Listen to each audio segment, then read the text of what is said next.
بسم اللہ الرحمن الرحیم. تہذیبی بحران پر بھی ہم نے 2 نشستوں میں گفتگو کی اور اس سے جو مسائل ہماری شناخت پیدا ہوتے ہیں ان کا بھی جائزہ لینے کی کوشش کی. یہ مسئلہ بنیادی طور پر معاشرت کے تقاضوں کے ساتھ ہم آہنگ ہو جاتا ہے. یعنی انسان انسانوں سے ملتے ہیں، تعلقات پیدا کرتے ہیں، روابط پیدا کرتے ہیں، اس کے نتیجے میں ایک تہذیب وجود میں آنا شروع ہو جاتی ہے. تہذیب کے وجود میں آنے کا عمل اس لحاظ سے بڑی اہمیت کا حامل ہوتا ہے کہ جس چیز کو ہم مذہب یا دین کہتے ہیں وہ بھی اس وقت تک انسان کے لیے ایک محبوب چیز نہیں بنتا جب تک وہ تہذیب کی صورت اختیار نہیں کر لیتا. یعنی اگر وہ محض ایک حکم ہوتا ہے، محض ایک فرمان ہوتا ہے، محض اوامر اور نواہی کا ایک مجموعہ ہوتا ہے تو وہ انسان کی شخصیت سے متعلق نہیں ہوتا. انسان کی شخصیت سے جب وہ متعلق ہوتا ہے تو ایک تہذیبی روایت میں ڈھلنا شروع ہوتا ہے. پھر وہ تہذیبی روایت ہمارے انفرادی وجود پر اثر انداز ہوتی ہے تو ہماری زبان اور لباس کو بدلتی ہے. پھر وہ ہمارے آئلی زندگی پر اثر انداز ہوتی ہے تو ہمارے گھروں کے رہن سہن بدلتی ہے، بات کرنے کے طریقوں کو بدلتی ہے، باہمی آداب کو تبدیل کرتی ہے. پھر اس کے بعد جب وہ سوسائٹی سے متعلق ہوتی ہے تو سوسائٹی میں بننے والے اداروں کو تبدیل کرنا شروع کر دیتی ہے. جب یہ تبدیلیاں واقع ہو جاتی ہیں تو اس کے بعد مذہب بھی اس میں روح کی طرح شرائط کیے ہوئے ہوتا ہے، روایات بھی موجود ہوتی ہیں. اس وقت انسان کے لیے پھر بہت سی باتوں پر عمل کرنا بھی آسان ہو جاتا ہے اور بہت سی باتوں کو چھوڑنا بھی آسان ہو جاتا ہے. یہ جو معاشرتی پہلو ہے اس کا، میں سمجھتا ہوں اس سے بھی کچھ سوالات پیدا ہوتے ہیں. اس نشست میں ہم ان کو موضوع بنا لیتے ہیں. جاوید صاحب، ہر مذہب جو ہے جس بھی زمانے کے اندر وہ نازل ہوا کچھ سماجی، معاشرتی اور اخلاقی اقدار کا مظاہرہ اس نے کیا، انسانوں کے سامنے پیش کی اور اپنے فالوورز کو یہ حکم دیا کہ وہ اس کو فالو کریں. اتنے عرصے کے بعد، یہ اتنے لاتعداد مذاہب آنے کے بعد اور ہزاروں سال کی جستجو اور ترقی مذاہب کے بعد، آج اوور آل اگر آپ دیکھیں تو ہیومن سوسائٹی اٹ سیلف بہت زیادہ گروتھ کر چکی ہے اور ہر مذاہب کی یا یونیورسل جو ویلیوز ہیں وہ ہمارے سامنے کسی مذہب کی فارم میں نہ ہو، ایک کتاب کے اندر کنسنٹریٹڈ فارم کے اندر اویلیبل ہیں. سو آج کل کی پریزنٹ ورلڈ کے اندر ایک مذہب کا ایکٹیو فالوورشپ کس حد تک اہم ہے اور جو یونیورسل ویلیوز ہیں ان کی فالوورشپ کتنی اہم ہے؟ دیکھیے، بات یہ ہے کہ انسان کتنی ترقی کر لے اور کہیں پہنچ جائے، ترقی کے دائرے تو ہمیشہ 2 ہی رہیں گے نا. ایک ہماری طبعی زندگی ہے، اس میں ترقی ہوگی. یعنی ہمارے گرد و پیش ایک کائنات ہے، ہمارا ایک حیوانی وجود ہے، اس کو سمجھنے میں ترقی ہوگی. سامنے کی کائنات کو سمجھنے میں ترقی ہوگی، اس کے قوانین دریافت ہوں گے، اس کی بنیاد پر ایجادات ہوں گی. وہ ایجادات ہمارے وجود کے حوالے سے بھی ہوں گی، ہمارے باہر کی کائنات کے حوالے سے بھی ہوں گی. دوسری ترقی یہ ہوگی کہ انسان اپنے اندر جو ویلیوز رکھتا ہے ان کو اپنی سوسائٹی سے کتنا متعلق کرتا ہے. یعنی ایک طرف تو آپ کے یہاں پیور سائنسز ہیں، دوسری طرف سوشل سائنسز ہیں. سوشل سائنسز کی ڈیولپمنٹ کس طرح ہوتی ہے؟ سماجی علوم جتنے ہیں وہ اگر آپ غور کریں تو وہ یہی ہوتا ہے کہ آپ قدروں کو سوسائٹی کے عمل سے متعلق کرتے ہیں. یعنی جب اقدار معیشت سے متعلق ہوتی ہیں، جب اقدار سیاست سے متعلق ہوتی ہیں، جب اقدار سماج سے متعلق ہوتی ہیں تو اس سے جو کانفلکٹس پیدا ہوتے ہیں ان کو علمی لحاظ سے سلجھایا جاتا ہے. کچھ تو عملی لحاظ سے خود ہی سلجھ رہے ہوتے ہیں، کچھ سلجھانے کا ہم کام کرتے ہیں، تو اس سے سماجی علوم وجود پذیر ہونا شروع ہو جاتے ہیں. یہ عملی ہم کرتے ہیں. اب ظاہر ہے کہ یہ جو سماجی علوم کا باہمی ربط ہے یہ پیدا کہاں سے ہوا ہے؟ اقدار سے پیدا ہوا ہے. اقدار کیا ہے؟ اقدار انسان کے لیے خدا کا عطیہ ہے. وہ ایک ایسی چیز ہے اس کے اندر ودیت کی گئی ہے. جس طرح اس کے سامنے کا آفتاب اس کی تخلیق نہیں ہے، اس طرح اقدار بھی انسان اپنے اندر لے کے آیا ہے. یعنی میں جس طرح باہر دیکھتا ہوں تو مجھے یہ کیمرہ نظر آ رہا ہے، مجھے یہ افراد نظر آ رہے ہیں، مجھے یہ نشست نظر آ رہی ہے، بالکل اسی طرح سے جب میں اپنے باطن میں دیکھتا ہوں تو میری باطنی حص اقدار کو بھی دیکھتی ہے. میرے اندر ایک حادثہ اخلاقی ہے جو ان آنکھوں سے زیادہ قوی ہے، ان کانوں سے زیادہ حساس ہے. میں اس کے ذریعے سے اپنے اندر کے اخلاقی وجود کو بھی پاتا ہوں. کوئی آدمی میرے ساتھ کتنی بحثی کیوں نہ کر لے، وہ اخلاقی احساس میرے اندر سے ختم نہیں ہو سکتا. بڑی ایک سادہ سی مثال بعض لوگ دیا کرتے ہیں اور فلسفے میں عام طور پر یہ زیر بحث آتی ہے. شاید آپ کے علم میں ہوگا کہ کانٹ نے جب ایتھکس کی بنیادوں کے اوپر گفتگو ہوئی تو اس نے بھی اس کو بیان کیا کہ بڑے سے بڑا آدمی بھی جو اخلاقی اقدار کی نفی کرتا ہے، اگر آپ اس کے ساتھ غلط طریقے سے پیش آ جائیں تو احتجاج کرنے سے باز نہیں رہتا. یعنی گویا یہ اس بات کا ثبوت ہوتا ہے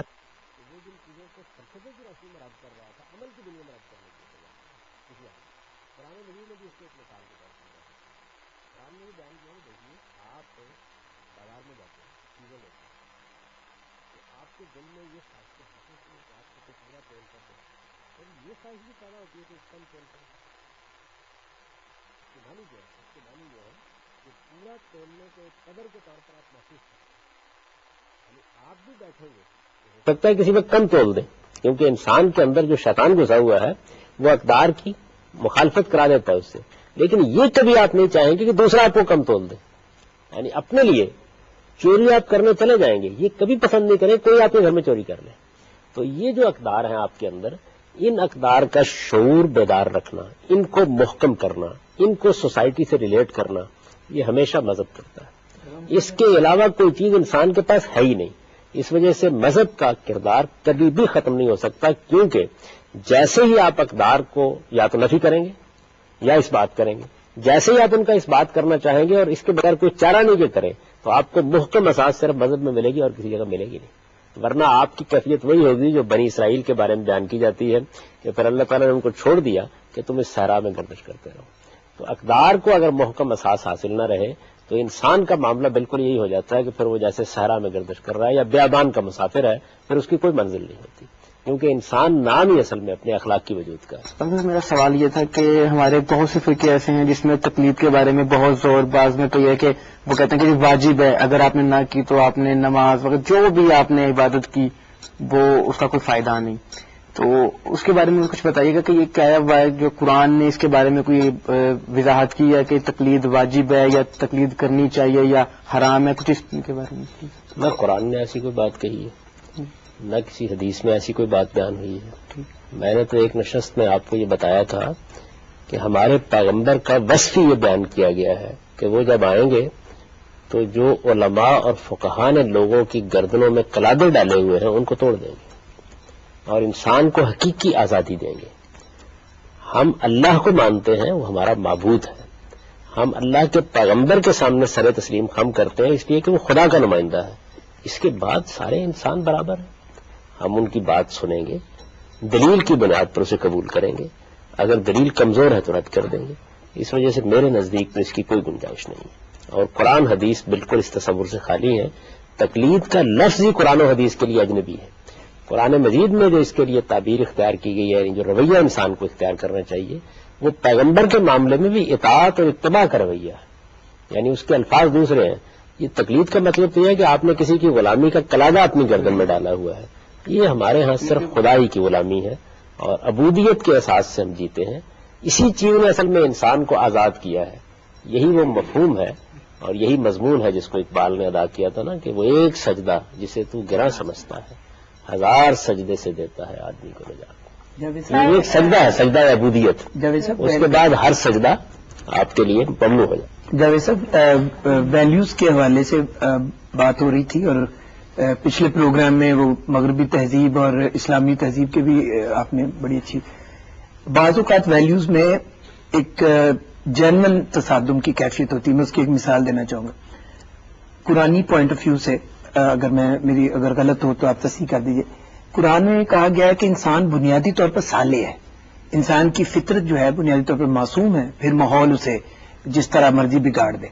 تو ہمارا ایک بڑا مشہور جرمن سائیکالوجسٹ ہے فرائڈ، سب جانتے ہیں، اس نے ایک جگہ لکھا کہ یہ جو سپر ایگو ہے، جو کانشنس جس کو ہم اپنی زبان میں ضمیر کہتے ہیں، وہ کہتا ہے کہ یہ تو کوئی پیدائشی صنف ہے ہی وصف ہے ہی نہیں، یہ تو بچپن کے ڈوز اینڈ ڈونٹس ہیں جو اکٹھے ہو گئے ہیں، اب at the back of mind ہیں، اور کوئی اس کی ایک بازگشت رہتی ہے باقی زندگی میں۔ تو جیسا جیسا جس نے سمجھا دیا، تو بنیادی طور پر تو وہ چونکہ جبلتوں کی بات کرتا ہے تو بہت قریب لے آتا ہے ایک کسی بھی، جیسے جانور ہیں اور جاندار ہیں اسی طرح وہ کہے گا کہ انسان ہے، اور اس میں اس نے کہا کہ ایک تو یہ جنسی جبلت بہت ہے، اور دوسرا یہ ہے کہ وہی جیسے ابھی ذکر بھی ہوا تھا کہ ڈومینیٹ کرنے کی، جس کو وہ تھیناٹوس کہتا ہے۔ تو اچھا، اب یہاں پر ایک فنڈامنٹل ڈفرنس آئے گا جو کہ اوپرا نہیں ہے، اور مجھے حیرت ہوتی ہے ان اسٹوڈنٹس پہ، کیونکہ میں پڑھاتا بھی ہوں، کہ وہ مسلم فلسفہ بھی پڑھی جائیں گے اور فرائڈ کو بھی پڑھی جائیں گے اور فرائڈ چچا پر بھی سر ہلاتے جائیں گے، اور اس سے مجھے بہت تکلیف ہوتی ہے کہ اس طرح پھر مجھے نہیں سمجھ آتی کہ ہم کیا پڑھا رہے ہیں اور کیا پڑھ رہے ہیں۔ اس کے بارے میں کچھ کہیے۔ دیکھیے جی، بات یہ ہے کہ میرے نزدیک تو یہ بڑا بنیادی سوال ہے اور اس کو ہم کسی پروگرام میں اصول میں زیر بحث لائیں گے، اقدار ہیں یا نہیں ہے، ان کی بنیاد انسان کے اندر ہے یا یہ وہ باہر سے اخذ کرتا ہے، اس سوال ہی پر در حقیقت فلسفے اور مذہب کا بنیادی تصور کھڑا ہے. بالکل. یعنی یہ چیز اگر اپنی جگہ چھوڑ گئی تو پھر ہر چیز ختم ہو جائے گی، کیونکہ پھر انسان کا معاملہ اور ایک حیوان کا معاملہ ایک ہی ہوگا. جبلتیں ہیں، جس طرح حیوان کو آپ سدھاتے ہیں تو انسان ذرا اور زیادہ آگے بڑھ جاتا ہے. تو میں اس پر اس وقت کوئی تفصیلی تبصرہ تو نہیں کر سکتا کیونکہ اب ہماری نشست کا وقت بیش ختم ہونے کے قریب آ رہا ہے، لیکن اصولی باتیں عرض کر دیتا ہوں. وہ یہ ہے کہ جس وقت آپ انسان کی تحلیل نفسی کرتے ہیں، انسان کو دیکھنا چاہتے ہیں، تو جبلتوں کا معاملہ تو یہ ہے کہ وہ بڑی نمایاں نظر آتی ہیں، اوپر کھڑی ہوئی ہوتی ہیں.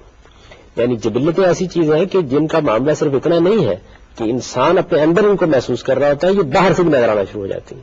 یعنی ان کے لیے صرف انٹروسپیکشن ہی کافی نہیں ہوتی، آپ ان کو خارج میں بھی مشاہدہ کر سکتے ہیں کیونکہ ان کا ظہور ہر قدم پر ہو رہا ہوتا ہے. مثال کے طور پر بھوک کی جبلت ہے تو آپ اس کو دیکھنا چاہتے ہیں، تو ویسے تو انسان اپنی بھوک کو خود ہی محسوس کر رہا ہوتا ہے، میں نہیں دیکھ سکتا، لیکن اگر میں آپ کو 3 دن بھوکا رکھوں تو مجھے بھی نظر آنے لگ جائے گی. یعنی اس کے مظاہر میرے سامنے آنا شروع ہو جائیں گے. تو اس وجہ سے جبلتوں کے اوپر تو فوراً تحلیل کرنے والے کی نگاہ چلی جاتی ہے. لیکن اس کے بعد جب وہ اخلاقی اقدار کو تلاش کرتا ہے، انسان کے اندر جاتا ہے، ظاہر اندر جائے گا نا دیکھنے کے لیے، باہر تو کوئی نہیں پڑی ہوئی. جب وہ اندر جاتا ہے تو اخلاقی اقدار کے ساتھ ایک مسئلہ پیدا ہو جاتا ہے. وہ مسئلہ یہ ہے کہ اخلاقی اقدار اپنی ذات میں اور چیز ہے، اور جس وقت وہ سوسائٹی سے انٹریکٹ کرتی ہیں تو وہ اپنے وجود کے لحاظ سے اور ہوتی چلی جاتی ہیں. مثال کے طور پر حیا ایک قدر ہے، تو حیا ایک قدر کے طور پر تو ایک احساس ہوگا نا آپ کے اندر، اس کا ظہور سوسائٹی میں ہوگا اور سوسائٹی اس کو اصل میں ڈوز اور ڈونٹس میں بدل دیتی ہے. تو آپ جب ان کو تلاش کرنے کے لیے جاتے ہیں تو سوسائٹی نے جو کچھ کیا ہوتا ہے وہی کھڑے ہو جاتے ہیں جا کے. اس وجہ سے یہ وہ بات ہے جس کے اوپر ذرا تفصیل کے ساتھ کسی وقت گفتگو کریں گے اور دیکھیں گے کہ فی الواقع کیا انسان کے اندر اقدار یا اخلاقیات کی کوئی بنیاد ہے یا یہ سوسائٹی سے اخذ کرتا ہے، انسان ان کو سیکھتا ہے یا یہ وہ چیزیں ہیں کہ جو انسان کے اندر ودیت کی گئی. یہ ایک اہم سوال ہے. لیکن آپ نے جس بات کی طرف اشارہ کیا اس کی بڑی اہمیت ہے، وہ یہ کہ اس بنیادی مسئلے کے بارے میں ہمیں حساس ہونا چاہیے. ایسا نہیں ہے کہ ایک طرف آپ رائٹ کو دیکھ لیں اور دوسری طرف ان اقدار کے بھی علمبردار رہیں اور دونوں کے لیے یکساں رتب اللسان ہو. یہ نہیں ہو سکتا اور کنفیوژن میں رہیں. یعنی یہ کنفیوژن جو ہے یہ دور کرنا پڑے گا، اس کا جائزہ لے کر انسان کو ایک فیصلہ کرنا پڑے گا اور اس فیصلے پر اصل میں آپ کی پوری زندگی کی عمارت استوار ہوتی ہے. یہ کوئی معمولی مسئلہ نہیں. سر، اخلاقی قدروں کی جہاں تک بات ہے تو ہم ایز اے مسلم پوری کائنات میں، پوری دنیا میں ہم اپنے آپ کو سب سے اونچا سمجھتے ہیں اور ہمارے ذہنوں میں بھی یہ ہے کہ ہم سب سے اچھی قوم ہیں. اس وقت مسلم معاشرہ جن اخلاقی اقدار کی پستی میں جا رہے ہیں تو ہم جو لین دین کی بات ہوتی ہے اقدار کی، تو ہم کیا قدریں ان کو دے رہے ہیں؟ ہمیں تو نمونہ بننا چاہیے، دوسروں کو ہمیں ایز اے ماڈل اپنے آپ کو شو کرنا چاہیے کہ ہم اگر اپنے آپ کو بہتر قوم سمجھتے ہیں تو اخلاقی اقدار بھی ہمارے ہاں اتنی ہائی لیول پہ ہیں کہ ہم دوسروں سے بہتر ہیں. تو کیا یہ ریزنز ہیں کہ ہم ایز اے مسلم جب ہمارے پاس سب سے اچھی کتاب ہے، رسول ہے ہمارا، ہم اپنے آپ کو اچھی قوم سمجھتے ہیں، تو اخلاقی اقدار کی پستی کی وجوہات کیا ہیں؟ یہی وجہ ہے کہ ہم اچھی قوم نہیں ہیں اور اپنے آپ کو اچھی قوم سمجھتے ہیں. یعنی جب آپ اپنے بارے میں اتنی بڑی غلط فہمی میں مبتلا ہو جائیں تو اس کے بعد اصلاح نہیں ہو سکتی. اصلاح کرنے کے لیے سب سے پہلا قدم یہی ہوتا ہے کہ آپ اپنی غلطی کو سمجھیں. کسی آدمی کی آپ کو اصلاح کرنی ہو، وہ اپنی غلطی کا اعتراف کرنے کے لیے تیار نہیں ہے تو کیسے اس کی اصلاح کر لیں گے؟ قرآن مجید نے یہ جو بات کہی نا، آپ قرآن کو کھولتے ہیں کہ ہدی للمتقین، یہ خدا سے ڈرنے والوں کے لیے ہدایت ہے. اس کا مطلب کیا ہے؟ اس کا مطلب یہ ہے کہ اگر ایک بندہ سرکشی میں زندگی بسر کرتا ہے، کوئی بات سننے کے لیے تیار نہیں، بے پرواہ اور نچنت ہے، وہی کہتا ہے کہ زندگی کیا ہے، بابر بیش کوش کے عالم تمہارا نہیں، اس کے اندر کوئی اندیشہ ہی نہیں ہے کہ مجھے ایک دن مرنا بھی ہے، تو ہدایت کون دے گا اس کو؟ مسلمان قوم کا بھی اس وقت معاملہ یہ ہو چکا ہوا ہے کہ وہ چونکہ دنیا کے اندر بڑے برتری کے مقام پر رہی ہے، وہ اس کو ماننے کے لیے تیار نہیں ہے کہ وہ زوال آشنا ہو چکی، اور پھر زوال کے وجوہ اس کے اندر پائے جاتے ہیں، اس کو بھی قبول کرنے کے لیے تیار نہیں. یہی وجہ ہے کہ آپ یہ دیکھتے ہیں کہ مسلمانوں کے جتنے رہنما ہیں وہ آپ کو سازشوں کے افسانے سنائیں گے. وہ آپ کو یہ بتائیں گے کہ نہیں، ہمارا تو کوئی قصور نہیں ہے، یہ تو اصل میں فلاں کی سازش ہے، یہ فلاں نے ہمارے خلاف یہ تدبیر کی ہے، اس کی وجہ سے ہمارے اوپر یہ زوال آ گیا ہے. تو اچھی قومیں اور اچھی قیادت ہمیشہ خود احتسابی کا داہیہ پیدا کرتی ہے. ہم اگر اپنے مذہب کی تعریف کریں اور یہ کہیں کہ اللہ کا دین ہمارے پاس ہے تو یہ تو بالکل ٹھیک بات ہے، لیکن اللہ کے اس دین کو ہم نے اپنی زندگی سے کتنا متعلق کیا ہے، اس کا شعور ہمارے اندر کتنا ہے، وہ جن اخلاقیات اور جن اقدار کو ہمارے اندر پیدا کرنا چاہتا ہے اس کے لیے ہم کتنا آگے بڑھنے کے لیے تیار ہیں. اس میں تو میرا خیال ہے پستی کی اب کوئی آگے نشیب نظر نہیں آتا کہ جس کو آپ دیکھ سکیں جہاں تک ہم اتر چکے ہوئے ہیں. اس کا علاج کیا ہے، اس کا حل کیا ہے؟ اس کا علاج یہ ہے کہ ہم اپنی قوم کی تعلیم پر توجہ دیں. دیکھیے قوموں کے ہاں جو فیصلہ ہونا ہے وہ علم اور اخلاق کی بنیاد پر ہونا ہے. ہم کبھی اس چیز کو بھی موضوع بحث بنائیں گے کہ قوموں کے عروج و زوال کے کیا قوانین ہیں، یعنی کن بنیادوں کے اوپر قومیں عروج پاتی ہیں اور کن موقعوں کے اوپر وہ زوال آشنا ہو جاتی ہیں. اس میں باقی تفصیلی باتیں تو کسی نشست میں ہوں گی. بنیادی چیز یہی ہوتی ہے جس کی طرف میں نے آپ کو توجہ دلائی کہ آپ پہلے اپنے اندر یہ احساس پیدا کریں کہ آپ غلط کھڑے ہیں. اس کے بعد آپ کے لیے تعلیم کا اور تربیت کا راستہ کھلتا ہے. جو آدمی پڑھنا نہیں چاہتا اسے کون پڑھا سکتا ہے، اور جو سیکھنا نہیں چاہتا اس کو کون سکھا سکتا ہے، اور جو جاننا نہیں چاہتا اس کو کون جنوا سکتا ہے. یہ پہلی بنیادی چیز ہے. تو یہ ہمارے ہاں اصل میں یہ چیز ختم ہوتی جا رہی ہے. کوئی سننے کے قومی سطح پر تو بالکل سننے کے لیے تیار نہیں، فرد بھی سننے کے لیے تیار نہیں، کیونکہ ہماری نفسیات ایسی بن گئی ہے کہ آپ کسی آدمی کے بغیر تنقید کر کے دیکھیے تو اس کے بعد آپ کی پگڑی پونجی غائب ہو جائے گی. یعنی وہ اگر آپ کو گالی نہیں دے سکے گا، گریبان نہیں پکڑ سکے گا تو کم سے کم بڑبڑاتا ہوا ضرور چلا جائے گا، اور وہ یہ آپ کو باور کرا دے گا نہیں غلطیاں ساری آپ کے مخاطب میں ہیں، آپ نے کوئی غلطی نہیں. مجھے تو 12 اس کا موقع ملتا ہے کہ لوگوں میں کوئی جھگڑا ہو گیا، کوئی گھر کے اندر کوئی اس طرح کا معاملہ ہو گیا، خاندان میں کوئی ایسی بات ہو گئی، میں بیٹھا ہوں سمجھانے کے لیے. اگر آپ کی زبان سے ایک جملہ نکل جائے نا کہ آپ کی بھی غلطی ہے، اس کے بعد آپ صحیح نہیں، کوئی امکان نہیں. یعنی دونوں فریقوں کی یہ خواہش ہوتی ہے کہ یہ آدمی کوئی بھی آدمی وہ اگر بیٹھا ہوا ہے تو وہ ہمیں سچا سمجھے، ہمیں درست سمجھے. تو ہم اپنی غلطی کو سننے کے لیے تیار، غلطی کا اعتراف کرنے کے لیے تیار. اسلامی معاشرت جو کبھی اپنے عروج پہ تھی، ابھی تو وہ اسلامی تاریخی کتابوں میں ہی قید ہو کے رہ گئی ہے.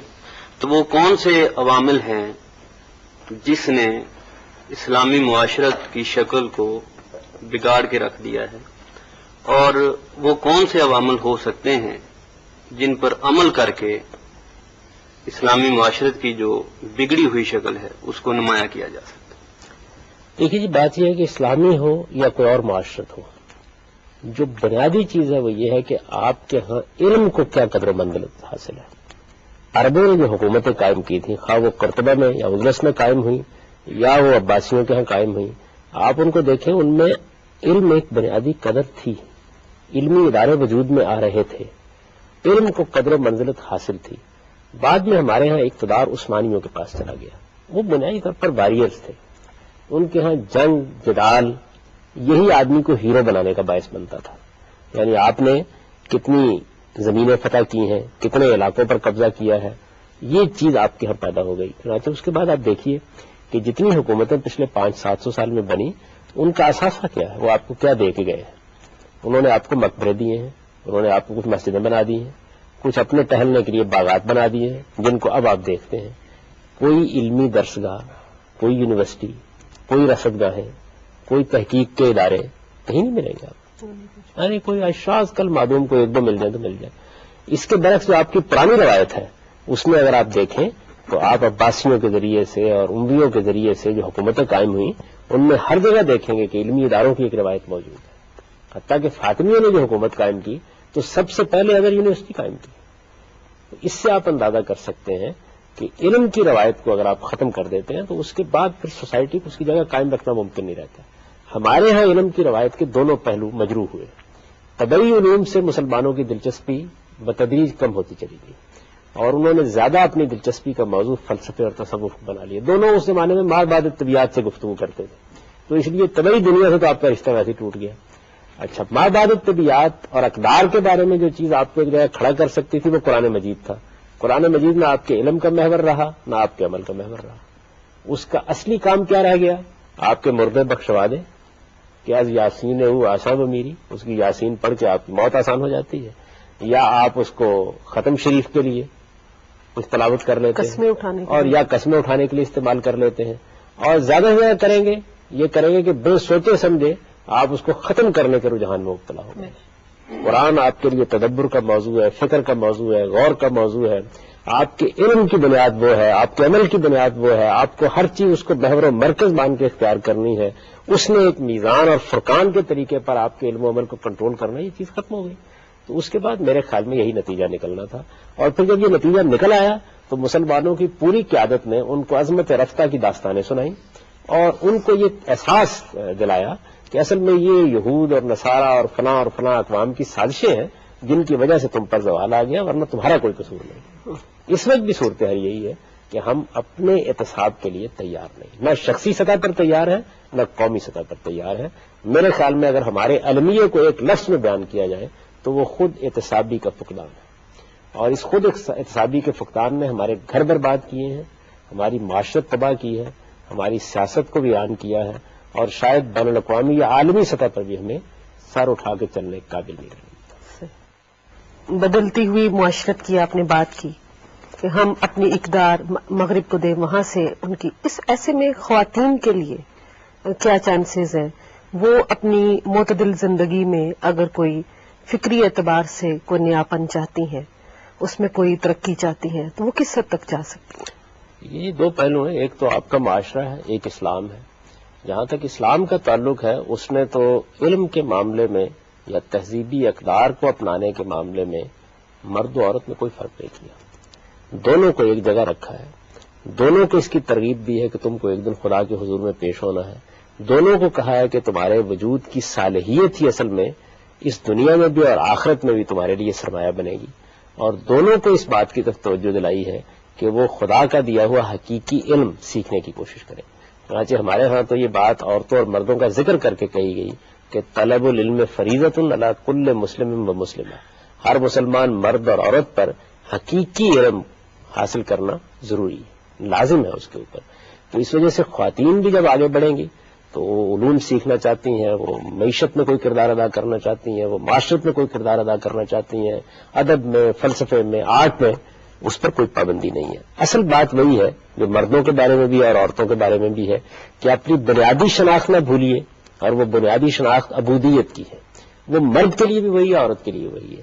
اور اپنی تہذیب کے مظاہر کو فراموش نہ کریں، اس لیے کہ اس کی بنیاد جن چیزوں پر قائم کی گئی ہے وہ اگر آپ کے ہاتھ سے جاتے رہے تو پھر اس کے بعد مرد ہو یا عورتیں، پھر آپ ایک صحرا کے مسافر ہوں گے، پھر بیابان میں سرگرداں ہو جائیں گے، پھر راستہ نہیں ملے گا.